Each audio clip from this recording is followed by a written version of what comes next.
Hello, my name is Tim Keebler, and I'm a second-year PhD student at the University of Michigan, advised by Gabor Top.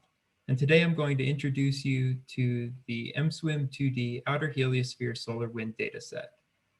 Now, this is a modeled dataset of solar wind conditions in the ecliptic plane outside the Earth's orbit. And this interactive tool will allow you to extract that model output along a trajectory. All right, so first of all, MSWIM stands for Michigan Solar Wind Model. Now this model and this data set had an immediate predecessor in the MSWIM model, which was a one-dimensional MHD solar wind propagation model. And this worked using time-shifted L1 data as input, and it would then propagate it to the outer heliosphere target via the versatile advection code. So the way this worked, when I say time-shifted, there was an assumption about the input data. Since the Earth is only at one location, it can't measure the solar wind at any point along its orbit. And so if you assume that the quiescent solar wind remains somewhat unchanged throughout a Carrington rotation, then you can find data at different places throughout that rotation by shifting the time series to pick the appropriate value. That works fairly well when you are aligned with your target, so going straight from the Earth to Mars when they're in a row. However, when they're out of phase, then you have a large time shift on your solar wind data, and that's more time to allow the solar wind to change. And it makes your assumption worse. So this model was limited in that way. And it also didn't have the full 2D interaction in the plane.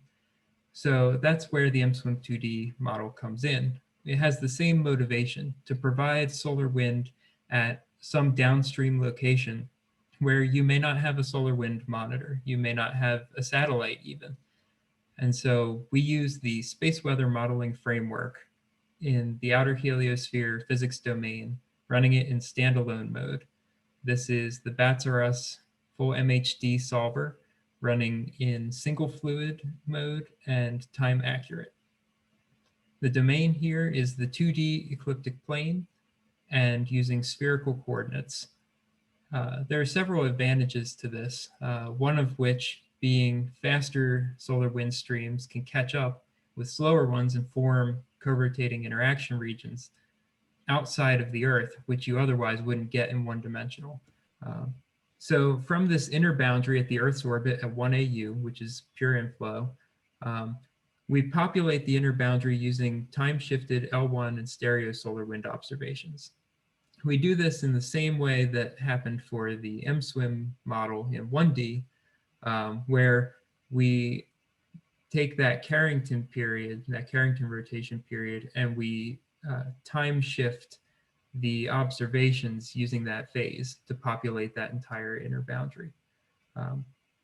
However, since this is now in 2D, we take the two closest solar wind observations to each inner boundary cell, and we do a time-weighted average on them. This accounts for some of those changes in the solar wind over the course of its rotation and helps to mitigate the limitations of the assumption that the solar wind does not change.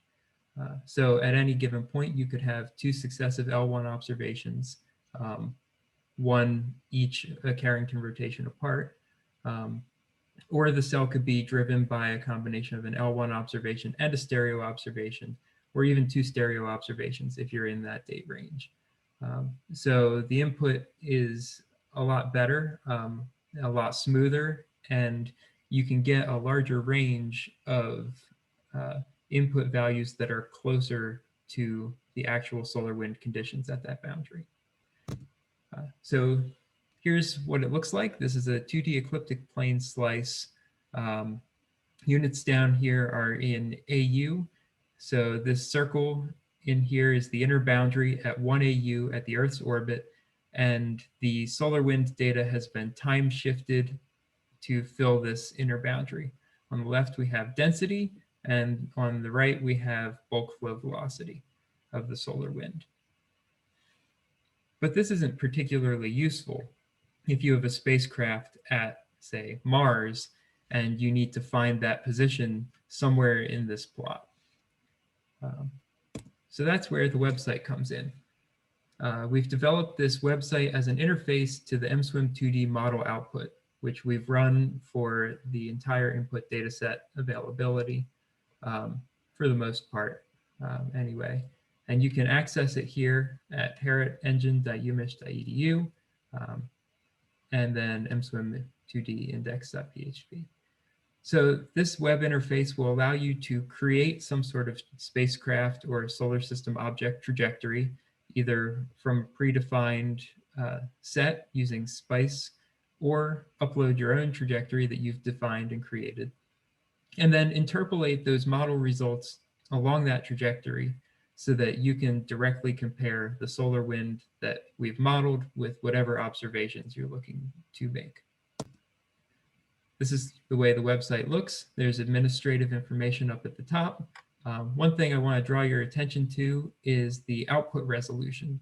So we save the output of the model currently at 6 hours, and therefore the interpolated output along your trajectory will also be at 6-hour intervals. This will change in the very near future, possibly by the time you viewed this. We're looking to get it to 1 hour. So just keep that in mind when you visit, look up here and check out that resolution. So the flow of this website, this middle panel is for trajectory creation and then interpolation down below. On the right, first we'll explore uploading your own trajectory. There's a sample format provided here. Note that the trajectory has to be in HGI coordinates. So if we view this, this is what a sample trajectory looks like. It's a plain text document. File extensions of TXT, DAT, or SAT are allowed because those are common extensions used with the SWMF. File size is limited to 500 kilobytes, and times must be provided in the format shown here in the sample document, and locations must be in AU.